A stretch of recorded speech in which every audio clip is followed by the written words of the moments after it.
So judging by our score now, we're 1-5, which puts us as tied for last. We came here to win as much as we could, and we're here trying our best, so we'll just kind of take it day by day.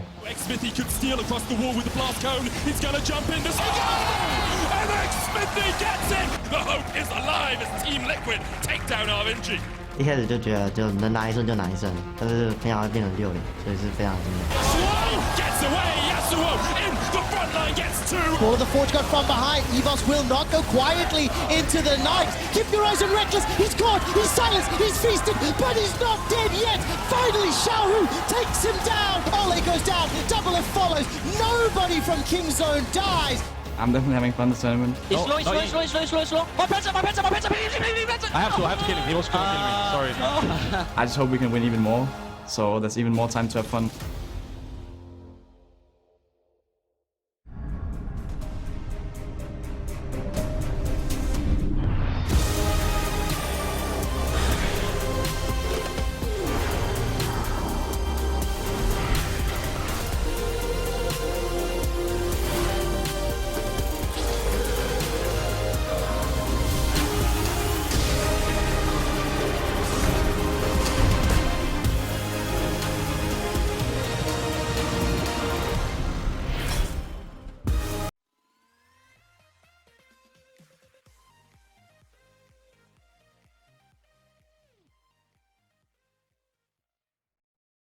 Apart from Smithy, because this guy has a 100% win rate so far in the tournament. He has a plus 22 CS differential, and his kill participation is only 30%.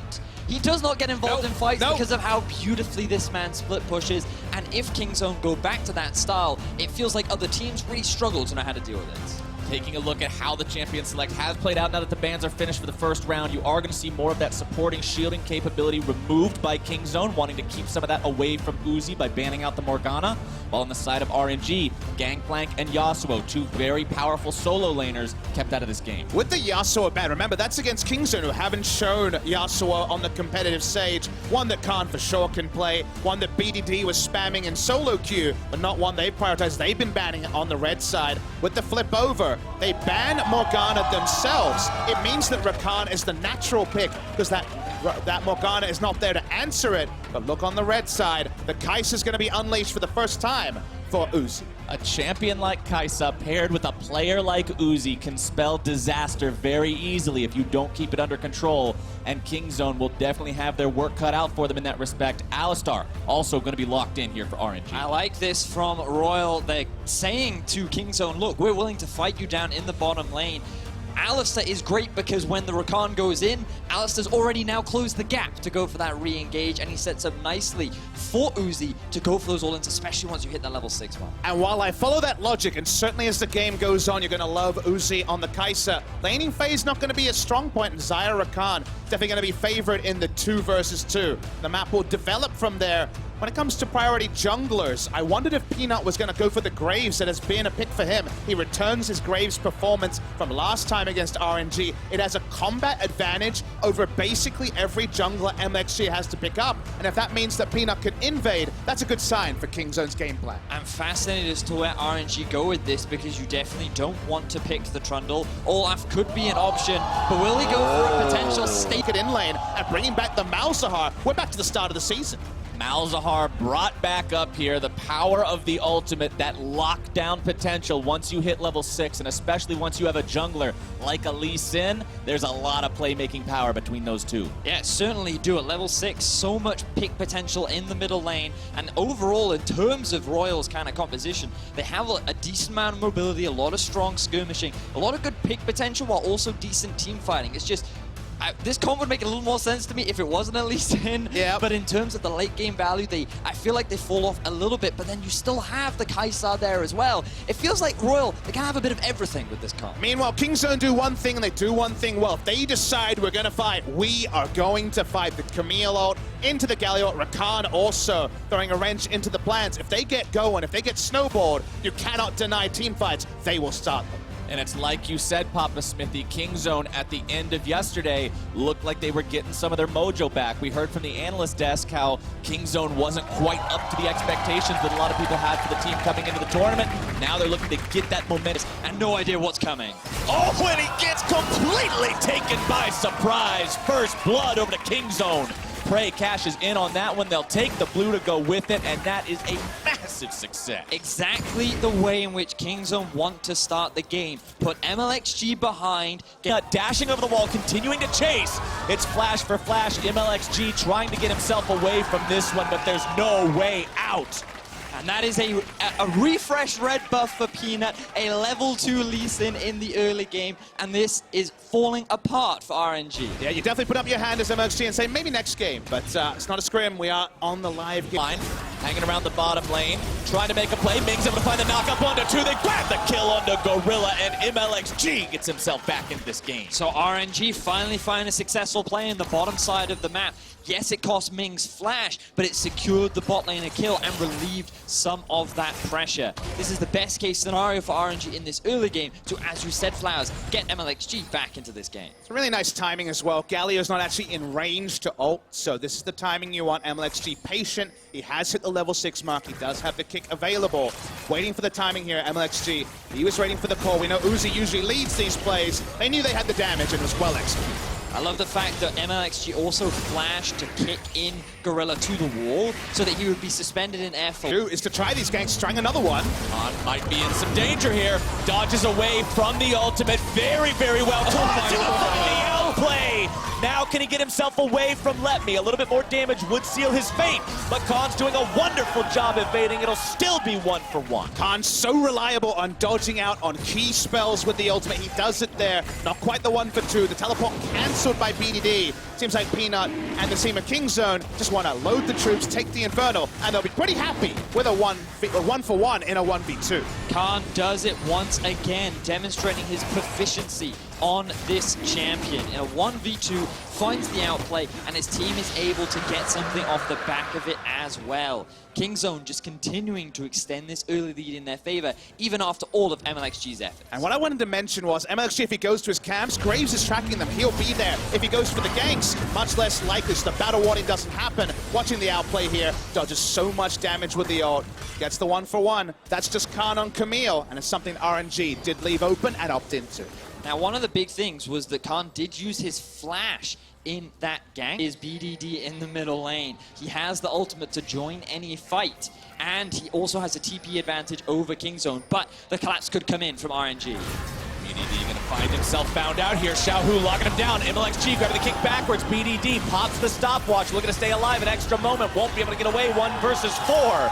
And Uzi cashes in. Definitely a waste of stopwatch, and BD overrated. Expecting the game to be over. We were expecting this to be a repeat as Ming engages. Now they're able to find some damage on Prey. Now going to be taken down immediately. Gorilla gets himself away, but that's a free kill there for RNG. This pick comp is so effective from RNG. They just littered a couple of wards, but it is so difficult for Prey to respond if he does not see that engage coming. So much chain CC will result in RNG securing the mid lane tier 1. Kingzone have already given up on trying to defend this mid lane. They've gone top and bot lane, but like you say, Vedius, a mid-game pick comp, the Malzahar Flash ultimate, still holds the same value. And remember, greater run, and now Let Me finds himself caught on the wrong end of a 1 versus 2. Khan made an outplay in a similar situation earlier, but can Let Me do it now? He's gonna have his jungler coming in. MLXG looking to keep him alive here. The Hextech ultimatum issue gonna be locking Let Me down. Damage returned onto Peanut. MLXG getting himself away. BDD into the back line, interrupts the Xiaohu ultimate, as now he looks to go up into the air with the hero's entrance. Uzi grabbing the kill onto Peanut. Khan gonna be going down next. Let Me goes on a killing spree, but now it's Gorilla into the back line. Silenced up after getting off the quickness. Zaya ultimate comes down. BDD grabbing the kill onto Xiaohu. Now he's taken down. Uzi with the killing spree as Gorilla looks to run away, leaving Prey for dead. Let Me goes on a rampage, and MLXG will finish this one off. What was an initial pick for Kingzone turns into an ace for RNG. RNG as they crush through King Zone 5-1. Intense fight. It goes a long time. The replay will shed more light into how it happened. But Let Me could not be slain. He's too damn tanky on the Ornn. And by the time the rest of the team got there for King Zone, RNG outnumbered them. Peanut went down, and one by one, the dominoes fell. Nothing but praise for Let Me as he bought so much time for his team to help him. Look at the positioning right now. Both the bottom lane members are in the middle lane, but he's just buying time, using his build to just get away from the duel of Peanut and Khan, and then the TPs come in. So many little things. Khan having to position topside. He didn't get kicked out of the ultimatum and ended early. The interruption on the Malzahar ultimate, not enough. Another interruption, this time by Ming onto BDD. And Prey and Gorilla are not there. The rotation will be faster for the Uzi. Had a lovely dodge on the back end with the killer instinct. Another great Uzi moment on the Kai'Sa. The Kai'Sa laning phase no longer relevant. The Kai'Sa is certainly online. And RNG's team fight this time, too strong for King Zone. RNG are just such a good team fighting team. We've talked so much about it throughout this tournament. Yes, this splitting the pace of the game. And it feels weird to be celebrating MLXG, but the ability from so far behind to be relevant was massive. He's going to fight already. Able to find lockdown onto Gorilla. Uzi goes on a rampage, bursting him down as now the damage coming out from Peanut may take Uzi out, but the Acadian Rain looking to stop him in the back line. It's also RNG now waging a war behind them as a double kill for Uzi takes Peanut out of the picture. Prey will hold the line onto the tier 1. Khan wanting to come in, clean Uzi up a little bit here. Instead, not going to be able to find the mark just yet. Issues the ultimatum, but Uzi's got the damage. You don't run into Kai'Sa like that as RNG will continue looking to finish this off, go for another ace. BDD on the front line. Taunt's not going to find a lot. Xiaohu trying to run away. Utilizes the stasis to keep himself alive. Uzi goes godlike. Xiaohu stays alive. And it's another clean ace for RNG. RNG out team fighting King Zone again. King Zone can't get the stop they want. They can't get the ultimatum where they need it. And RNG, no one dies because those plays are outrageous. You can hear the elation in the crowd as RNG do it once again. Their second ace of the game, their first Baron of the game, and the tournament favorites of King Zone are looking to get their potential third loss of the tournament. No deaths on Uzi, no deaths on Ming, no deaths on Let Me. RNG is playing these team fights so fantastically well, and now they find themselves 7,000 gold ahead, 5 men strong with a Baron buff. One by one, they tried to challenge Uzi on the top side, and one by one, they were found wanting. Look, this is actually Peanut and BDD looking to catch him in rotation. Instead, Gorilla, thanks to the Malzahar, starts it, and then trying to outplay a Kai'Sa. That's a tricky one, Vedius. It's the shield on the ulti that just makes the difference. Uzi, he gets low, he starts the lifesteal back, and you think that with Camille coming in from the flank, it would be enough, but the support from Let Me, the teamwork from RNG, and the fact that Xiaohu, I feel a part of this is a result of King Zone, not typically oh, hang on, Uzi. Oh, legendary! The Hunter finds its prey. Uzi gets himself another kill onto firing range of the inhibitor, getting himself away now from the smoke screen. Top lane inhibitor falls as Gorilla decides it's time to go. He's immediately shut down as the Ornn ult comes through, and King Zone are completely destroyed. BDD will only buy a few more moments. A double kill for Uzi spells the end as RNG begin their push onto the Nexus turrets. Let Me tanks them up, and they don't even tickle the health bar. Khan now contained by the CC as Uzi decides to go deep under the enemy turret, not even concerned about it. Hex tech ultimatum, I don't care. RNG will tie themselves up with King Zone. They'll take them down in the 1v1. They'll get revenge for the first time they met, and they'll end this game. RNG with a fantastic comeback after what was a dire early game. MLXG showing to all junglers that, you know what, even if you're 2 levels down, even if you have no jungle camps, you still have options, and he made it work. And everyone watching MSI was waiting for those outplays, waiting for those little micro moments that you always remember from international tournaments. And Uzi gave you a smorgasbord. He outplayed again and again. The moment it came up to team fights, they were scattered from the side of King Zone. We did not see ultimatum into Galio ult really at any point this game. Instead, they challenged RNG thinking we're far enough ahead. And Uzi said no, no, no, and shut them down. 18,000 gold, 12, 0, and 5, and a total damage of 20,000 in a 30-minute game. This guy just rips through the Kingzone line. He gets so much praise.